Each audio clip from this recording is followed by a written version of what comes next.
সরকার খুবই ভালো একটি উদ্যোগ নিয়েছে। সরকার মাদ্রাসা শিক্ষায় কারিগরি ট্রেড কোর্স চালু করার সিদ্ধান্ত নিয়েছে। জানা গেছে যে 1000 মাদ্রাসায় প্রাথমিকভাবে এই কারিগরি ট্রেড কোর্স চালু হবে এবং এই বিষয়টি সংসদে এক প্রশ্নোত্তর পর্বে শিক্ষামন্ত্রী ডক্টর আ.ন.ম এহসানুল হক মিলন জানিয়েছেন।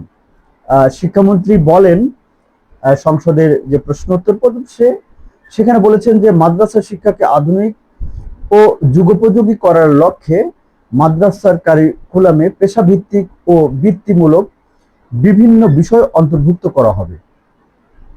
মাদ্রাসায় ধর্মীয় যে শিক্ষা কার্যক্রম সেটির পাশাপাশি বিজ্ঞান, প্রযুক্তি, আইটি, ইংরেজি ভাষা শিক্ষার ব্যবস্থা করা হবে।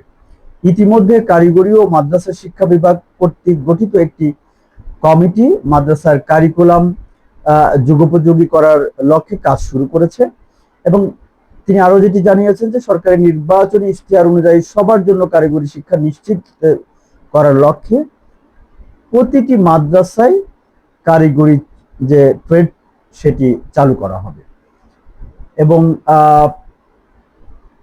তিনি আরো যে তথ্য জানিয়েছেন, ধর্মীয় শিক্ষার পাশাপাশি মাদ্রাসা সমূহে অধ্যয়নরত শিক্ষার্থীদের কারিগরি শিক্ষার যে সুযোগ সৃষ্টি করা হয়েছে। ইতিমধ্যে 548টি মাদ্রাসায় ভোকেশনাল কোর্স চালু হয়েছে। আরো 1000টি মাদ্রাসা এই কার্যক্রম চালু করার অপেক্ষায় রয়েছে, খুব শীঘ্রই চালু হবে। এটি খুবই একটি ভালো উদ্যোগ, কারণ আমরা জানি যে মাদ্রাসার শিক্ষা ব্যবস্থায় আসলে এই যে কারিগরি শিক্ষা না থাকায় তারা বের হয়ে আসলে কর্মমুখী হওয়াটা তাদের জন্য খুবই কঠিন হয়ে যায়।